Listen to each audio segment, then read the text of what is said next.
Babaw. Naging bakal si Papa nga peripilya sa market. Alas 4 pa lang sa aga, naglakat na sila. Para lang makabakal sa peripilya.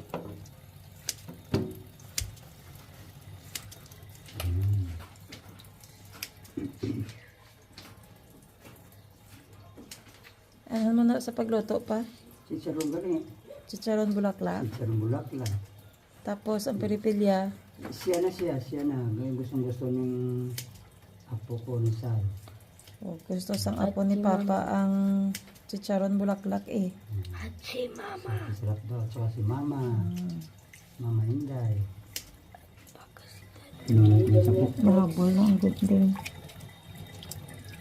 I made a new place.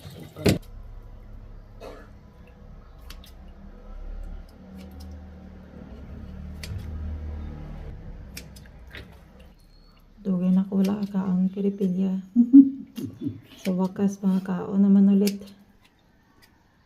Tinag-on man gan. Si Papa ang man oh. Wala ka mga tilaw ka ang peripilya pa Ako no. ka palapit lipunan. Oh. Wapo eh. Nagpadiri ka palapit pa ko tali papa. Kailangan lang bugtaw alas 4 sang aga. Ano sa is mangaliga abot? Ay nak. Nakakargo. Sa amin lang galing ganayaw no. Oo, wala diri slaughterhouse sa Boracay kundi sa May Katiklan. Alas 4 daw ko na sila nag-alis kay inasang mag-aaga para makaabot sa Piripilya kay gali alas 6 pa nag-abot. Naghulat sila sa pila ka oras pa, 2 ka oras. Dong mga pinako din di mo. Tama na ho, kanong mga piya.